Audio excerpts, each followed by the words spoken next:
आसमान हमेशा उम्मीद का प्रतीक माना गया है, लेकिन भारत के इतिहास में कई बार यही आसमान हमारे लिए शोक की खबर बनकर लौटा है। कुछ विमान हादसे सिर्फ दर्दनाक घटनाएं नहीं होती हैं, ऐसे पल होते हैं जब देश ने अपने दिमाग, नेतृत्व और भविष्य का एक हिस्सा खो दिया। बात की शुरुआत करते हैं 1945 से। दुनिया युद्ध की आंख से निकल रही थी और भारत आज़ादी के बिल्कुल करीब थी। इसी दौर में एक नाम हुआ करता था, सुभाष चंद्र बोस।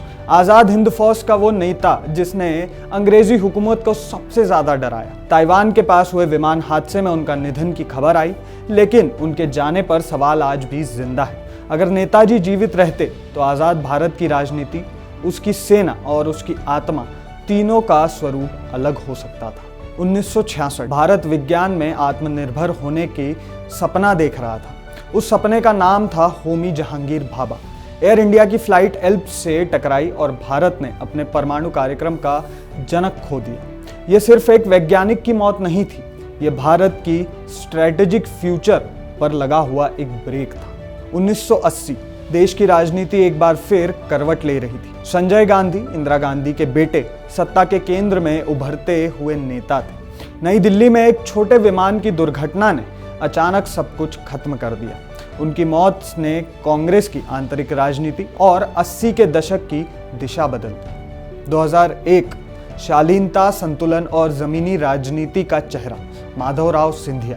उत्तर प्रदेश में विमान दुर्घटना, उनके जाने से भारतीय राजनीति ने एक ऐसा नेता खो दिया जो टकराव नहीं, संवाद में विश्वास रखता था। 2002 लोकसभा में एक ऐसा अध्यक्ष जिसकी निष्पक्षता पर कोई सवाल नहीं उठा सकता था, जीएमसी बाल योगी। हेलीकॉप्टर क्रैश में उनका निधन हुआ। देश ने न सिर्फ एक स्पीकर खोया, बल्कि संसदीय गरिमा की एक मिसाल भी खो दी। 2004 पूर्वोत्तर भारत की राजनीति में उभरता नाम, साइप्रियन संगमा। हेलीकॉप्टर हादसे में उनकी मौत हुई। मेघालय ने उस नेता को खो दिया जिसे भविष्य का चेहरा माना जा रहा था। 2005 उद्योग और राजनीति के संगत का नाम, ओम प्रकाश जिंदल।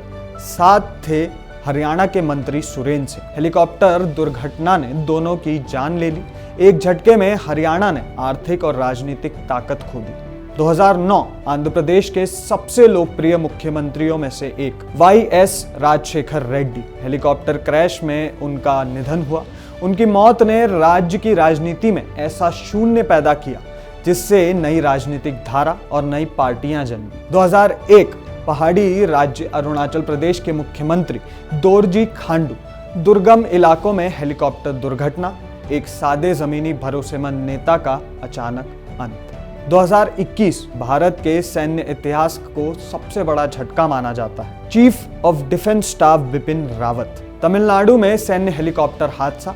भारत ने सिर्फ एक जनरल नहीं खोया, बल्कि सेना में आधुनिकीकरण की सोच, अनुभव और दिशा खो दी। 2025 गुजरात की राजनीति का एक जाना पहचाना चेहरा, विजय रूपानी, पूर्व मुख्यमंत्री। एक ऐसे नेता जिन्होंने संगठन से लेकर सत्ता तक लंबा सफर तय किया। एक भीषण विमान दुर्घटना में उनका जीवन का अचानक अंत हो गया। 28 जनवरी 2026, एक दिन जो इतिहास में दर्दनाक तरीके से दर्ज हो गया। अजीत पवार महाराष्ट्र के उप मुख्यमंत्री और भारतीय राजनीति के दिग्गज एक चार्टर्ड लीयरजेट विमान के क्रैश में चले गए। बारिश की संभावना, लैंडिंग की कोशिश, अचानक आग और फिर जो भी उसमें मौजूद लोग थे उनके मौत का समाचार। पूरे महाराष्ट्र और देश में शोक की लहर फैल गई। ये सभी लोग अलग अलग विचारों, दलों और क्षेत्रों से थे, लेकिन एक बात समान थी, ये सब भारत के लिए काम कर रहे थे। जब आसमान ने उन्हें हमसे छीन लिया, कभी कभी इतिहास किताबों ने कभी कभी इतिहास किताबों में नहीं, मलबे में दबी मलबे में दबी उड़ानों में लिखा जाता है। और भारत की ये हवाई त्रासदियां हमें याद दिलाती हैं, देश सिर्फ जमीन पर नहीं बनता, कभी कभी वो आसमान में टूट भी जाता है। अभी के लिए इस खबर में बस इतना ही। नमस्कार। Sir sir sir sir sir